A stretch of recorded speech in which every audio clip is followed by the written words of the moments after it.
Assalamualaikum warahmatullahi wabarakatuh. Salam olahraga.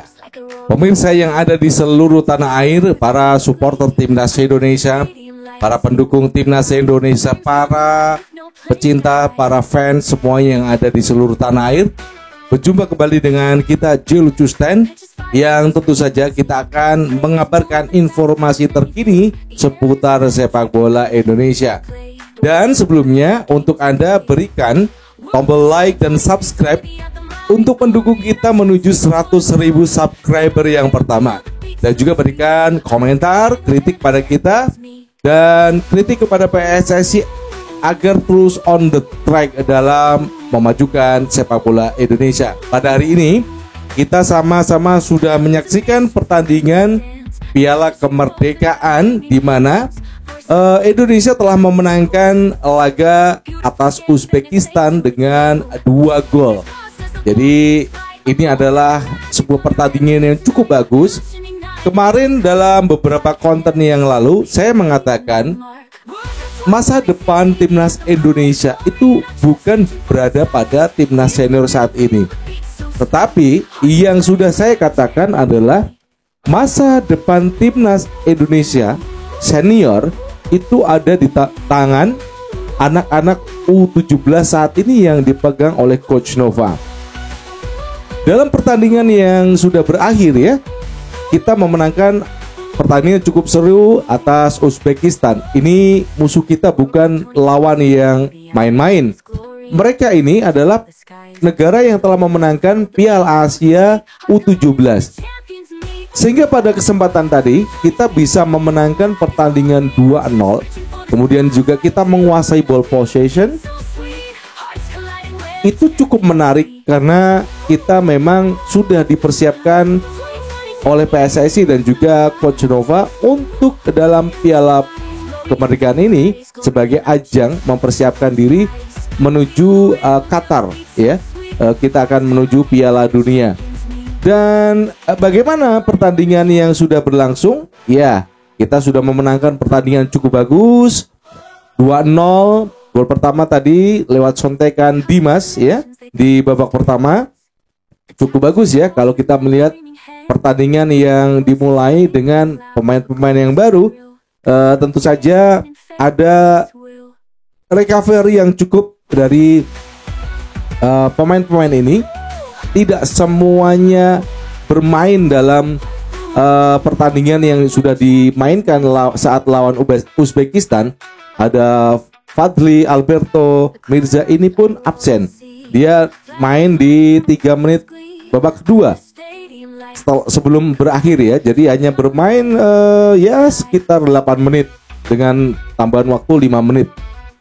Kemudian di babak kedua lewat sebuah corner kick, Indonesia mampu untuk menggadaikan keunggulannya menjadi 2-0. Sundulan dari Al Ghazani, back kita, wing back kanan ya. Jadi ya kalau kita mengatakan beberapa gol yang sudah kita cetak kemarin di lawan Tajikistan itu 2-2, golnya lewat Valdo, Alberto Fadli dan juga siapa ini? Mirza lewat sundulan. Kali ini juga ada sundulan. Berarti sudah ada 3 gol yang dicetak lewat sundulan. Kalau saya mengatakan Coach Nova sudah berhasil untuk melatih anak-anak menjadi pemain-pemain kelas dunia. Itu yang pertama ya. Berikutnya adalah kita akan menghadapi Mali yang telah mengalahkan Tajikistan. Jadi apakah Mali itu berat? Ya berat. Mereka punya power, punya tinggi badan yang cukup tinggi. Dan nanti adalah juga pertandingan yang dimana kita memang harus memenangkan untuk menjuarai Piala Kemerdekaan pada tahun ini. Bagaimana nanti setelah pertandingan lawan Uzbekistan, Coach Nova akan kembali dalam sesi latihan bersama anak-anak. Tentu saja ada hal-hal yang perlu kita cermati dari permainan dari yang sudah ditampilkan oleh Mali. Mereka kuat, mereka cepat, sehingga Tajikistan pun dihajar 4-1. Ya, namanya juga Mali ya, tim dari Afrika.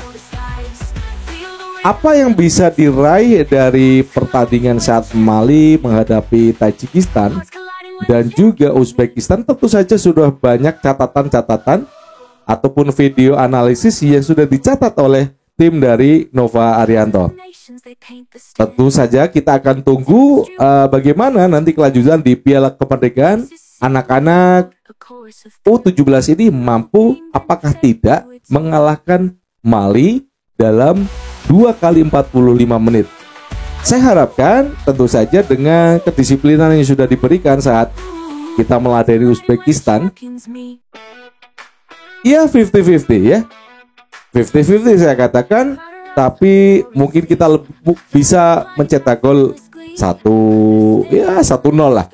Kita harus punya rasa optimis mengalahkan Mali. Meskipun saya katakan peluang kita adalah 50-50.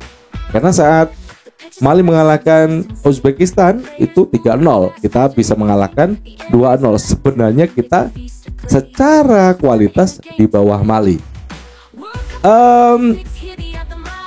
Di sini saya akan mengatakan bahwasanya timnas U17 ini adalah sebuah perpaduan dari pelatih, Coach Nova, kemudian yang mereka itu pernah bersama-sama Shin Tae-yong, dan kita tidak bisa melepaskan dari fisik yang dimiliki anak-anak.